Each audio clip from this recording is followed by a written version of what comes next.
আসসালামু আলাইকুম ওরহমতুল্লাহি বরকাতুহু। প্রিয় দিনদার ইমানদার পরহেজগার মুত্তাকি মুমিন মুসলমান ভাই ও বোনেরা, যারা অভাবে রয়েছেন, যারা বিপদে রয়েছেন, যারা বিভিন্ন সমস্যায় জর্জরিত, আজকের ভিডিওটি তাদের জন্য।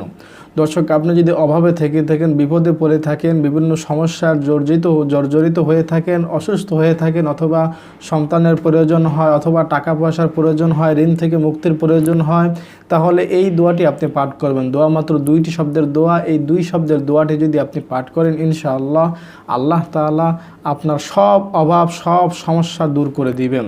দর্শক, এই দোয়াটি হাসান বসরি রহমতুল্লাহ আলাই পাঠ করতে বলেছেন। তার কাছে চারজন লোক চারটি সমস্যার কথা বলল।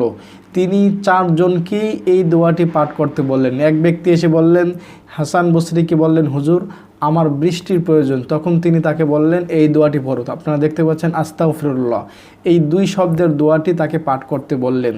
এই দোয়াটি পাঠ করলে বৃষ্টি হবে, তাকে বলে দিলেন।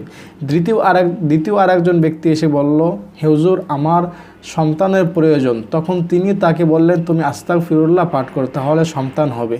তৃতীয় আরেকজন ব্যক্তি এসে বলল, হুজুর আমি দরিদ্র, আমার অভাব অনটন রয়েছে, আমার টাকার প্রয়োজন, ধন সম্পদের প্রয়োজন। তখন তিনি তাকেও বললেন, তুমি আস্তাগফিরুল্লাহ পাঠ করো। চতুর্থ আরেকজন ব্যক্তি এসে বলল, হুজুর আমার জমি আছে অনেক, কিন্তু জমিতে ফসলাদি হচ্ছে না, আল্লাহ তাআলা ফসল দিচ্ছে না, আমি কি করতে পারি? তখন চতুর্থ ব্যক্তিকেও হাসান বসরি বললেন, তুমি আস্তাগফিরুল্লাহ পাঠ করো।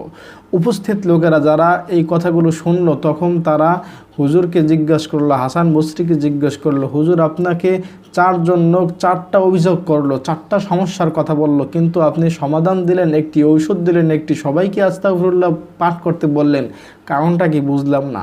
তখন হাসান বসরি রহমতুল্লাহি আলাইহি বললেন, এই যে তাদেরকে আমি আস্তাগফিরুল্লাহ পাঠ করতে বলছি, এটা আমি নিজ থেকে বলিনি, বরং কোরআন থেকে বলেছি। কেননা আল্লাহ তাআলা বলেছেন, ফাকুলতুস্তাগফিরু রাব্বাকুম ইন্নাহু কানা গফফারা ইউরসিলিস সামাআ আলাইকুম মিদরারা। এই আয়াতের মধ্যে আল্লাহ তাআলা নূহ সম্প্রদায়কে আস্তাগফিরুল্লাহ পাঠ করতে বলেছেন, এবং তারা আস্তাগফিরুল্লাহ পাঠ করে তাদের তাদের সমস্যা ছিল, নূহ নবীর উম্মতের যত সমস্যা ছিল, সব সমস্যার সমাধান তারা আস্তাগফিরুল্লাহ পাঠ করে সমাধান করতে পেরেছেন আল্লাহ তাআলার দরবার থেকে।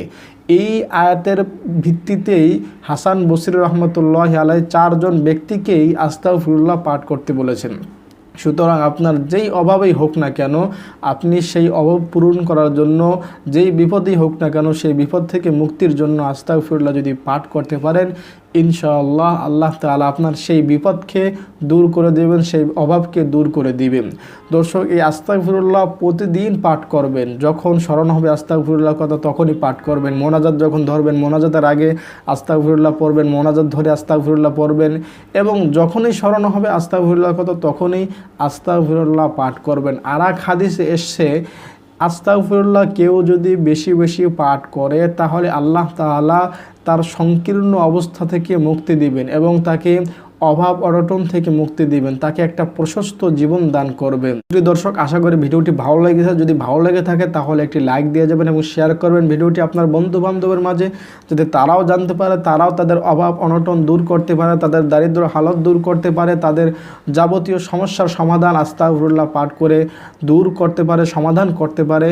এবং আপনি যদি এই চ্যানেলটিতে নতুন হয়ে থাকেন, তাহলে প্লিজ চ্যানেলটি সাবস্ক্রাইব করে আমাদের পাশেই থাকবেন, কেননা এটা একটি ইসলামিক চ্যানেল। এখানে দেওয়া হয় নিত্য নতুন ইসলামিক দোয়া দ্রুত